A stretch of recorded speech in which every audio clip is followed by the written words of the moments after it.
Good morning, everybody. Happy Monday. Yesterday, in his homily over the weekend, Father Tony gave just a wonderful personal witness and testimony to how Mary has been important in his life and in his journey. I'm eager to just follow up on that message just a little bit. I thought he did a really fine job with it. I'm grateful for it. I even brought the image of Mary that I have in my chapel at home and hung it right here behind me where this image is. But as I was doing something on the computer, it fell off the wall, pulled the nail out of the wall, and it broke all up. So I'm sorry I can't show it to you.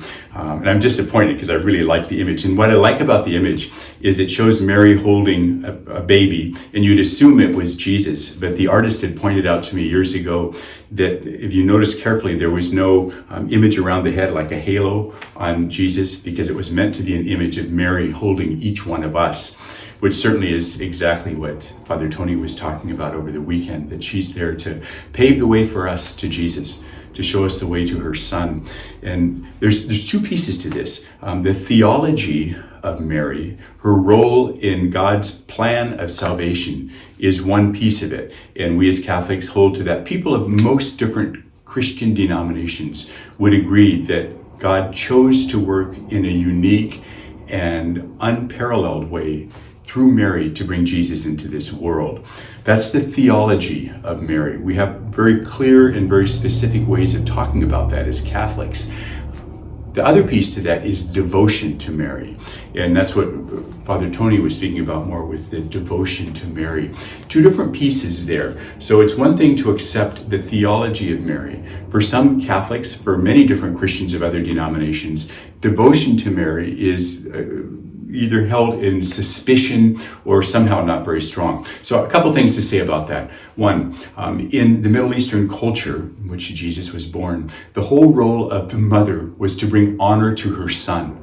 So as Father Tony said near the end of his homily, we do not need to ever be afraid that any attention we give to Mary is going to pull us away from Jesus, because Mary's whole role in life, in salvation, in God's plan, is to draw people to her son, Jesus. So I've used this before in a homily some years back. You can say everything you want about my mom. You can praise her in every way you want. I'm not going to be offended by that. I am proud of my mom. I'm grateful for my mom. I'm delighted. If that's my case with my mom, how much more is it with Jesus? They're not in competition with each other, so we can relax on that. And at the same time, I think we as Catholics especially need to be a bit careful in how we talk about our devotion to Mary. It's easy for us to use the kind of language, well, I'm praying to Mary instead of Jesus or something like that. That's incorrect language. Can God work with that? Of course he can work with it. We don't need to fret with that. But that kind of language is really off-putting for people of other denominations who don't have the devotion part to Mary and are skeptical of that. Technically, we ask Mary to pray for us, to intercede for us. In practice, it looks like we're praying to Mary, especially when people are in front of images of Mary like this, kneeling, saying prayers, whatever.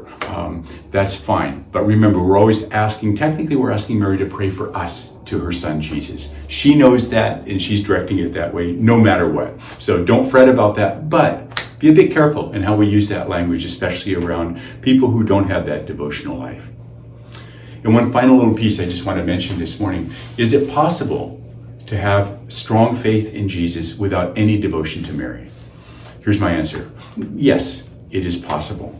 For us as Catholics, we would say, but why? Why would we want to? Why would we not want to use everything that Jesus gives us as means of drawing us closer to him and living out this process of salvation? I'm going to say this correctly. God knows how much we need everything that he's given us so that we don't fall back into sin, temptation, some kind of stubbornness that pulls us away from God. And Mary, Jesus' mother, is eager to pray for us and assist us in that journey. Mary, pray for us. May God bless each of you.